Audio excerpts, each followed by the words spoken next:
Bonjour tout le monde, bonjour les étudiants d'Ari. Aujourd'hui, nous allons vous présenter notre sujet Firewall IPCOP. On va commencer d'abord par l'introduction. Alors dans notre vidéo, on va parler de Firewall IPCOP, on va voir pourquoi l'utiliser et bien sûr on va voir comment il fonctionne. On va parler également sur Proxy et le rôle de la zone DMZ. On passe maintenant à l'historique. IPCOP est une distribution Linux basée sur Linux from Scratch qui vise à fournir un pare-feu simple à gérer basé sur des matériels PC. En 2017, la fin du développement est annoncée. La dernière version est publiée en 2015. Le projet est interrompu à la fin de 2018 avec IPFire. Deux divisions d'IPCOP sont en cours de développement. On passe maintenant à le plan qu'on va utiliser durant cette vidéo. On va commencer par la définition, ensuite les types de pare-feu, après quelques définitions supplémentaires et enfin l'installation et configuration de Firewall IPCOP, c'est-à-dire la partie pratique. On passe maintenant à la définition, mais avant on va répondre à la question pourquoi un pare-feu? Donc tout simplement, un pare-feu protège la totalité du trafic réseau et la capacité d'identifier et de bloquer le trafic indésirable.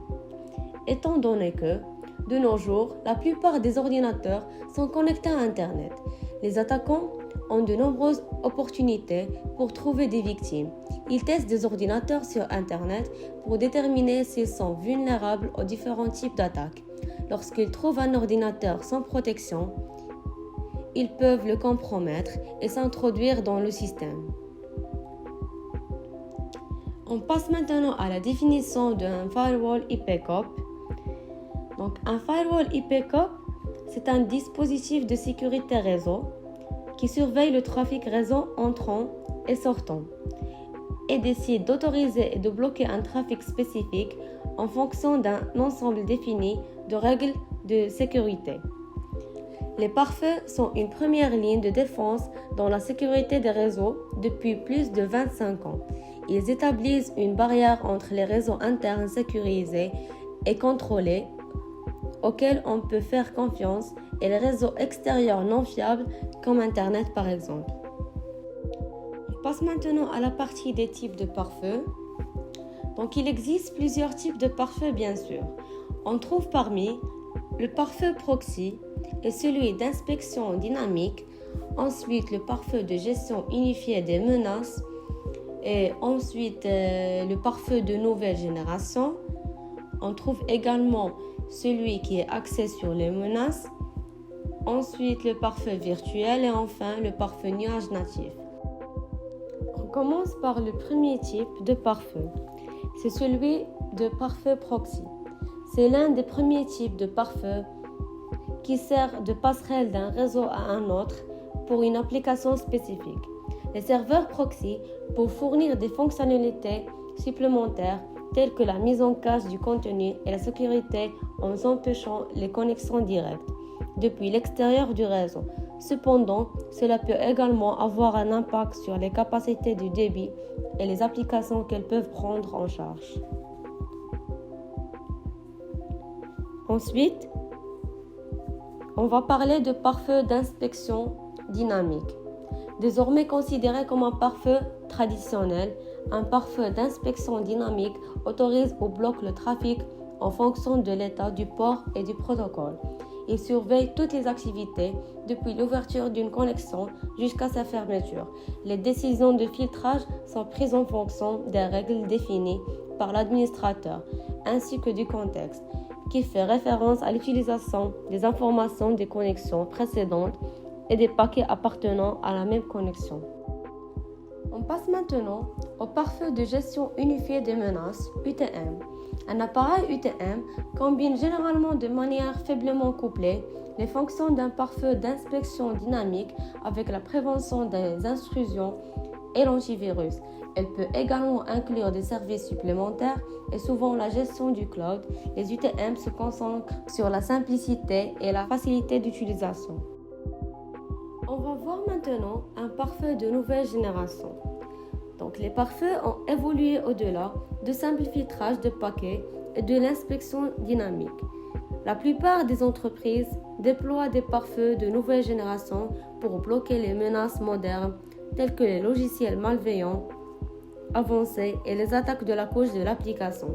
Donc, selon la définition de Gartner, un pare-feu de nouvelle génération doit inclure un contrôle d'accès basé sur l'intelligence avec inspection dynamique, un système intégré de prévention des intrusions IPS, détection et contrôle des applications pour voir et bloquer les applications à risque, mettre à niveau les chemins pour inclure les futurs flux d'informations, techniques pour faire face à l'évolution des menaces de sécurité et enfin filtrage d'URL basé sur la géolocalisation et la réputation. Donc, ces capacités deviennent de plus en plus la norme pour la plupart des entreprises. Les NGFW, donc les pare-feux de nouvelle génération, pour faire plus que ça. Et on va voir NGFW, accès sur les menaces. C'est le même que le pare-feu de nouvelle génération, mais cette fois-ci avec accès sur les menaces. Ces pare-feux incluent toutes les fonctionnalités d'un NGFW traditionnel et fournissent également une détection de correction avancée des menaces. Avec un NGFW accès sur les menaces, vous pouvez sachez quels actifs sont les risques grâce à une connaissance complète du contexte. Aussi pour réagir rapidement aux attaques grâce à une automatisation intelligente de sécurité qui définit des politiques et renforce des défenses de manière dynamique. Ensuite, on va voir pare-feu virtuel. Un pare-feu virtuel est généralement déployé en tant qu'appliance virtuelle dans un cloud privé. Par exemple, VMware, Microsoft Hyper-V, KVM ou un cloud public. On trouve par exemple Amazon Web Services, Microsoft Azure, Google Cloud, plateforme Oracle Cloud Infrastructure pour surveiller et sécuriser le trafic sur les réseaux physiques et virtuels. Un pare-feu virtuel est souvent un élément clé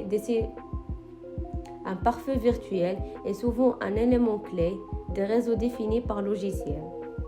On passe au dernier type de pare-feu, c'est celui de pare-feu nuage natif. Et donc, les pare-feux de nuage natif modélisent de manière de sécuriser des applications et d'infrastructures de charge de travail.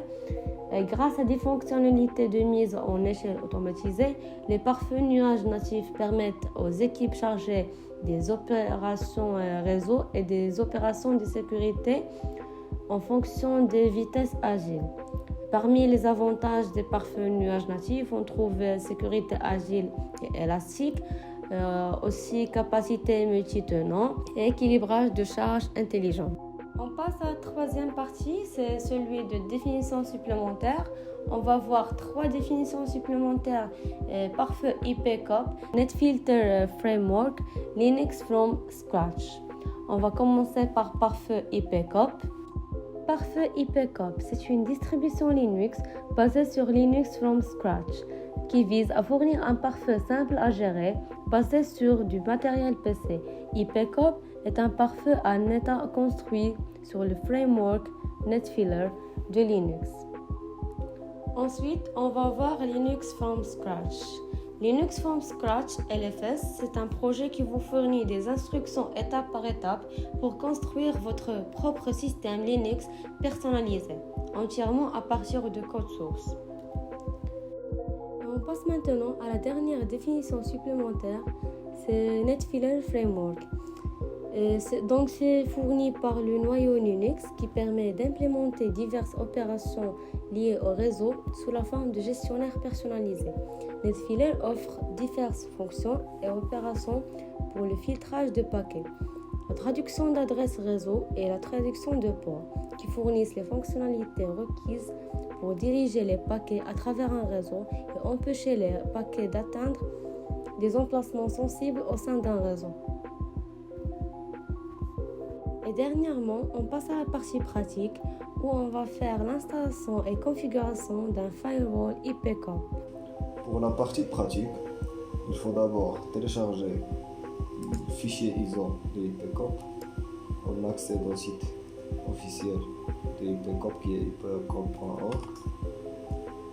On va sur la page de téléchargement, on télécharge les fichiers. On va ensuite sur VMware, on fait créer New Virtual Machine, on fait Next. On choisit la deuxième option, on fait Next. Pour le nom, je vais la nommer IPCOP. On clique sur Next. On laisse juste un seul processeur, c'est suffisant. 500 mégas aussi, c'est largement suffisant. Donc 512. Next. On choisit la première option pour le type de réseau. On fait Next. On choisit SATA pour le type de disque dur. On fait Next. La première option, on laisse par défaut. On fait Next. On donne 20 Go de stockage. On fait Next. On personnalise le hardware. On ajoute une interface réseau. On va donner à cette carte réseau la baïonnette 8. On fait Close et Finish. Après cela, on démarre cette machine virtuelle. On clique sur Entrée afin de la démarrer.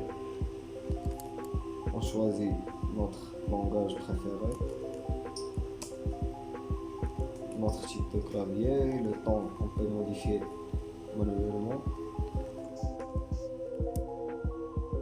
Après la détection du matériel, il va nous donner de choisir le disque. Donc on a un seul disque qui est le disque virtuel. On fait OK. On choisit le disque 2.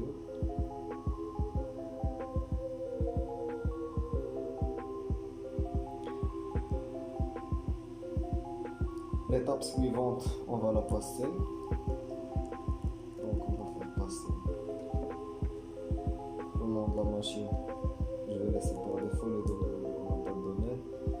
La configuration d'interface rouge, je vais faire statique. OK.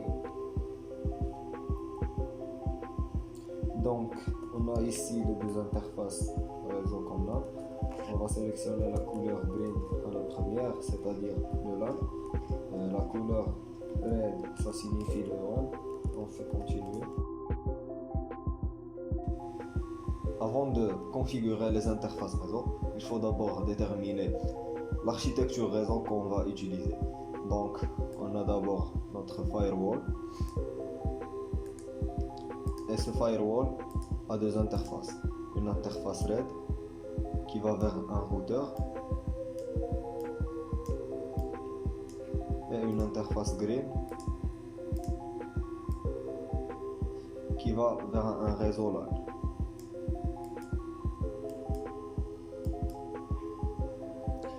Donc notre machine fait partie de ce réseau LAN et le routeur, c'est le routeur qui va nous faire sortir vers le WAN, vers l'internet. On va donner ici une adresse de 192.168.43.200/24. Cette adresse appartient au réseau de mon routeur. Et pour l'interface green, on va donner une adresse de 10.0.0.1/8.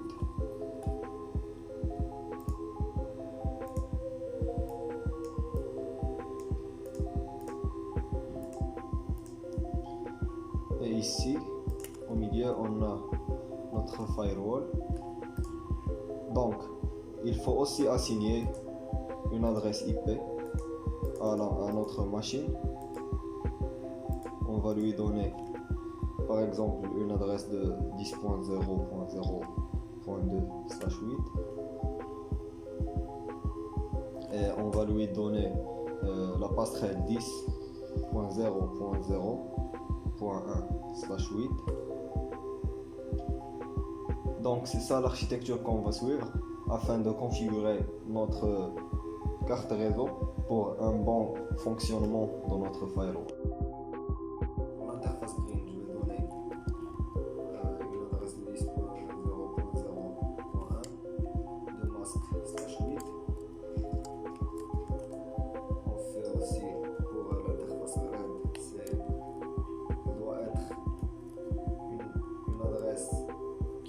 appartient au réseau de votre routeur. Vous pouvez faire 192.168.43.3200 parce que 1 est déjà prise par l'interface du routeur.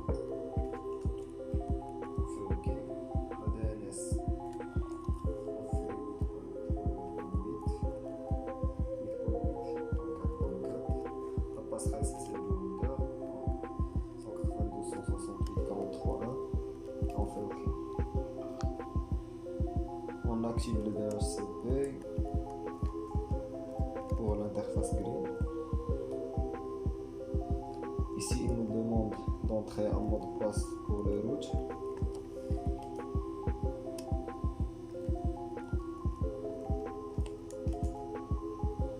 Un mot de passe admin qu'on va utiliser pour la configuration plus tard.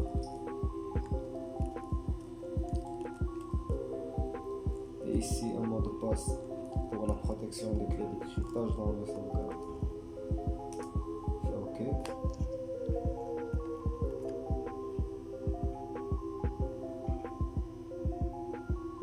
On choisit la première option.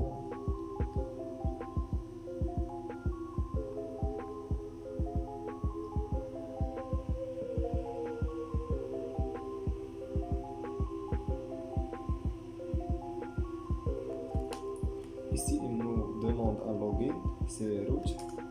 Le mot de passe, c'est le premier mot de passe qu'on a saisi. On fait wconfig pour voir les interfaces réseau actives. On fait ifconfig LAN-1 pour voir la configuration du LAN et ifconfig WAN-1 pour voir la configuration du réseau WAN.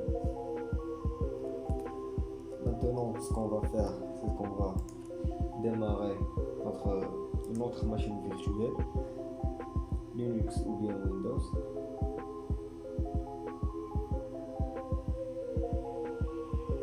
Et il faut faire attention que le titre de l'interface réseau est bridged.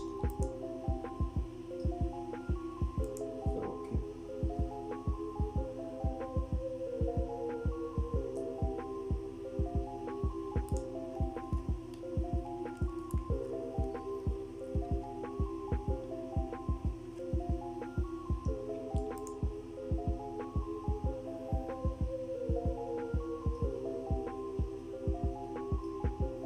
Afin d'accéder à l'interface de configuration, on démarre notre navigateur web.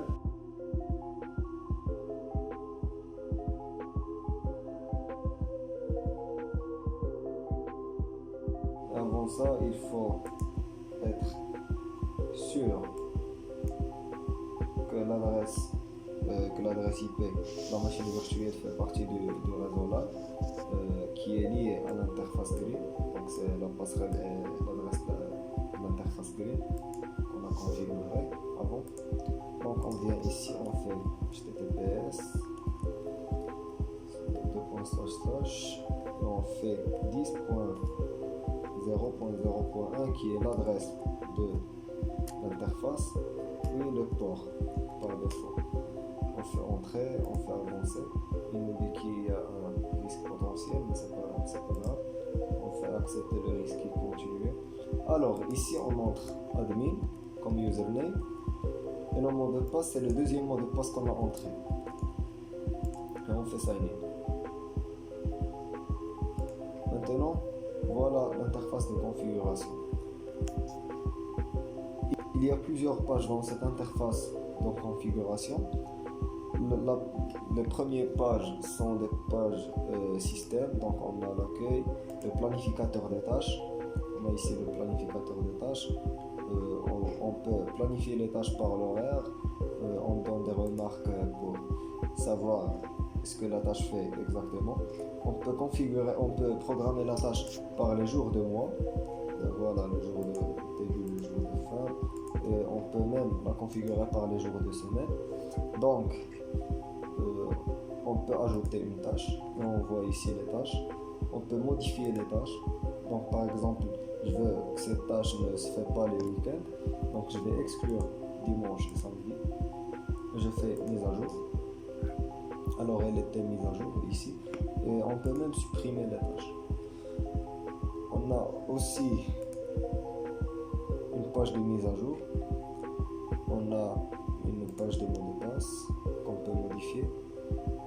On a une page d'accès SSH avec les clés.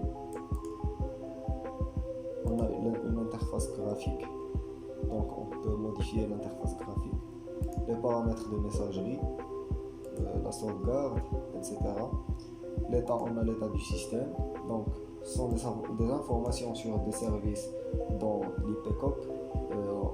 On voit qu'il y a des services en fonction et des services en arrêt. On a des informations de mémoire, l'utilisation de disques, l'utilisation des inodes, etc. On a même la version du kernel, du noyau.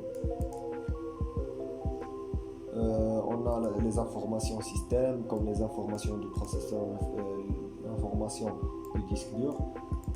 On a les périphériques PCI, etc.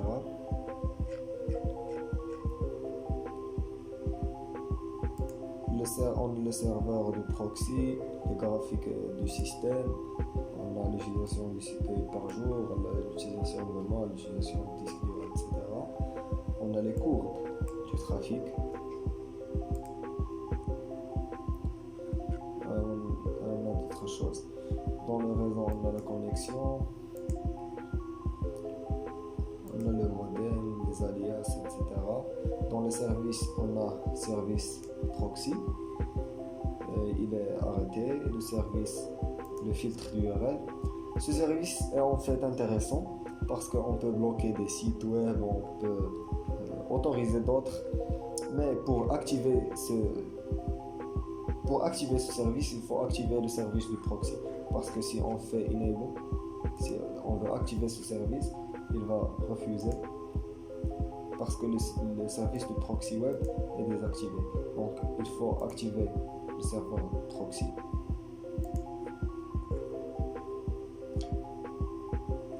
Il faut aussi activer le redirecteur, parce que si on n'active pas le redirecteur, il va nous demander de les activer.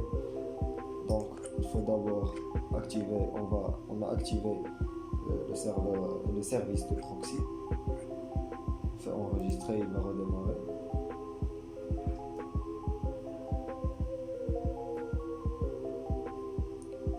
On voit qu'il est actif, mais les redirections ne sont pas actives.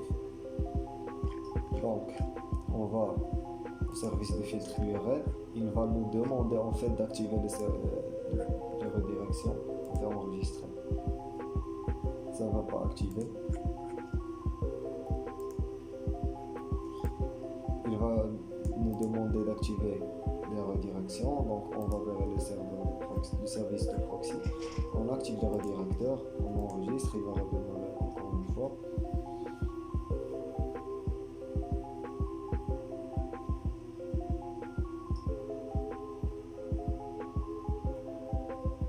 Après avoir redémarré, on va sur le filtre des URL, on fait enregistrer.